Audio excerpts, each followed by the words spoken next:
wabarakatuh. Good morning, students. How's everything with you? Hopefully, all of you are ready to learn English with me. Remember to fill your attendance in Google Form or Microsoft Form during this lesson. Let's start our lesson today by saying Basmalah together. Bismillahirrahmanirrahim. Well, students, do you know what picture is that? Yes, you're right. It is called wayang. But can you see something different or unusual in it? Yeah, it is made of glass. So, it is called wayang sukut, one of Purbalingga's cultural icon. Do you know it was recognized as a national cultural heritage on the 8th of October 2020. Passive voice. Kalimat pasif.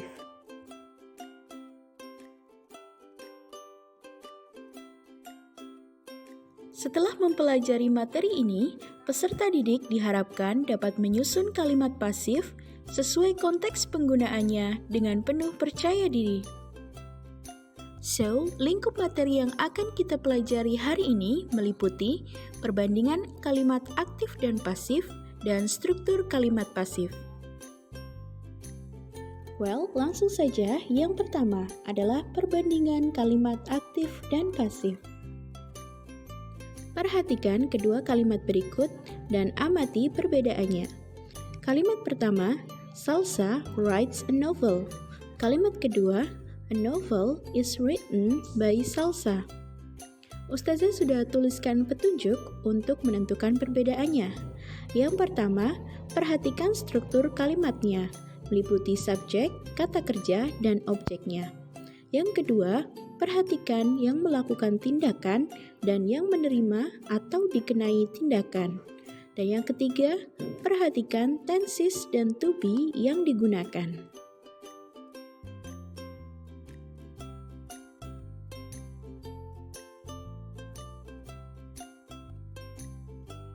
Nah, di sini Ustazah sudah tampilkan perbandingan kedua kalimat tersebut. Pertama dari subjeknya. Subjek kalimat pertama yaitu salsa menjadi objek di kalimat kedua. Sedangkan objek di kalimat pertama yaitu a novel menjadi subjek di kalimat kedua. Kata kerja yang digunakan pada kalimat pertama adalah writes, merupakan kata kerja bentuk pertama yang memiliki penambahan s. Sedangkan pada kalimat kedua, kata kerja bentuk ketiga atau past participle yaitu written diawali to be is. Kalimat pertama, Salsa writes a novel, disebut kalimat aktif, sedangkan kalimat kedua, a novel is written by Salsa, disebut kalimat pasif. Mengapa demikian?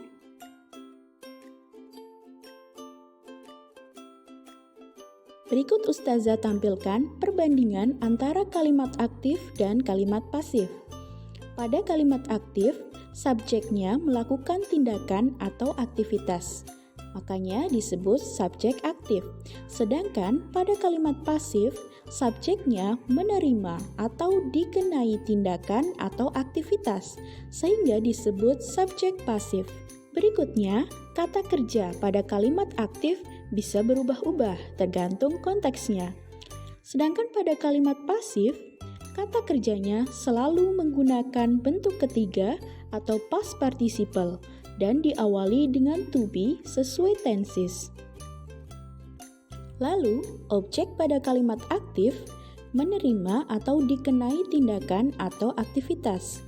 Sedangkan objek pada kalimat pasif bisa ditulis, bisa tidak.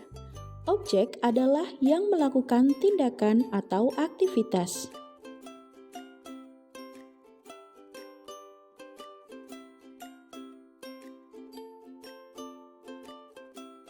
Oke, agar lebih jelas, langsung saja kita amati kalimat berikut.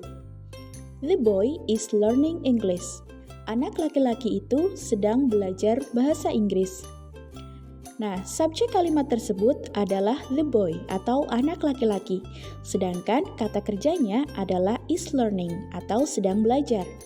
Di sini, anak laki-laki sedang melakukan suatu aktivitas, yaitu sedang belajar. Oleh karenanya, subjek tersebut disebut subjek aktif atau active subject. Sehingga dapat disimpulkan bahwa kalimat "The boy is learning English" merupakan kalimat aktif.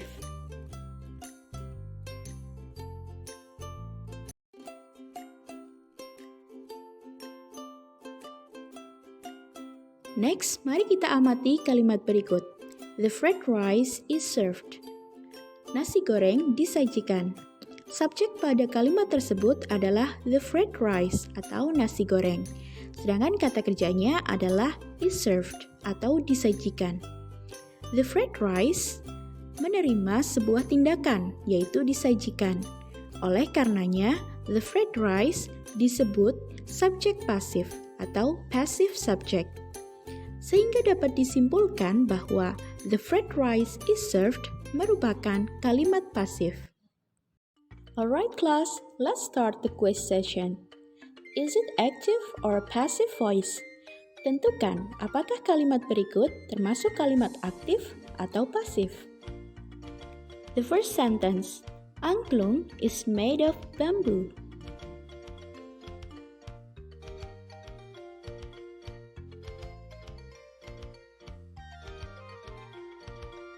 The second sentence, the man is showing how to make wayang suket.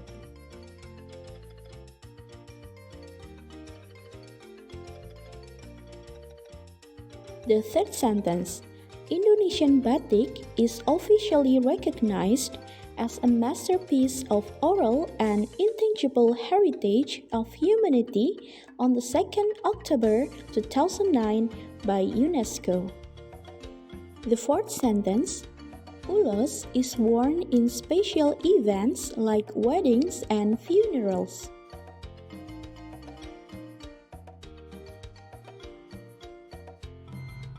The fifth sentence, the chef served Balinese traditional food.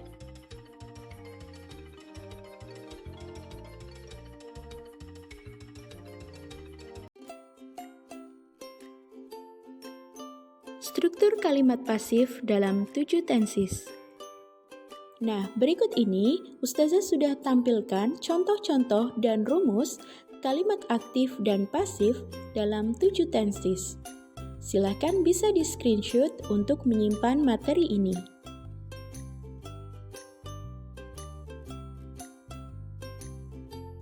Nah, selanjutnya Ustazah juga sudah cantumkan beberapa contoh to be dan juga kata kerja yang ditulis dalam 4 bentuk, yaitu infinitive atau verb 1, past tense atau verb 2, past participle atau verb 3, dan juga verb ing. Silahkan bisa mengambil screenshot materi tersebut.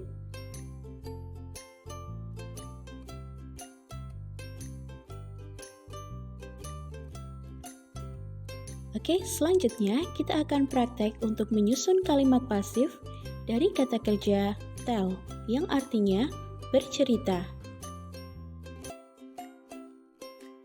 Kita mulai dengan simple present. Di sini Ustazah sudah menuliskan bentuk pertama, kedua, dan ketiga dari kata kerja tersebut. Nah, untuk mempermudah menyusun kalimat, Ustazah sudah menyusun kalimat berbahasa Indonesia terlebih dahulu. Sebuah cerpen diceritakan. A short story is told.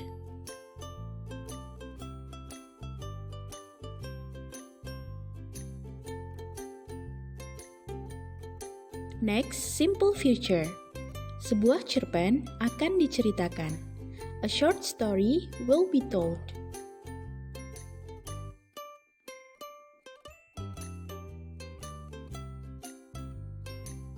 Then, present perfect.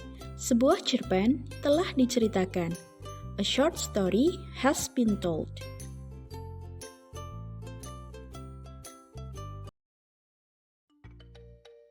Okay students, it's time for having games. Verbs on the clouds. Pilihlah minimal 5 kata kerja yang muncul dan buatlah kalimat pasif dengan 5 tenses yang berbeda menggunakan kata kerja tersebut. Perhatikan contoh dan formula atau rumus untuk menyusun kalimat. Are you ready? Let's check it out.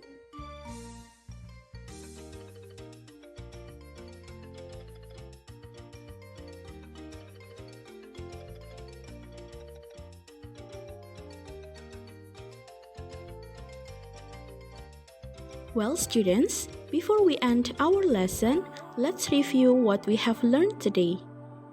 Kita sudah mempelajari tentang perbandingan kalimat aktif dan pasif. Selanjutnya, tentang struktur kalimat pasif. Untuk pertemuan selanjutnya, pilihlah salah satu keragaman budaya Indonesia, bisa berupa kuliner, pakaian adat, rumah adat, atau alat musik tradisional, dan lain sebagainya. Carilah informasi mengenai objek tersebut, misalnya tentang asal daerah, bahan, atau fungsinya.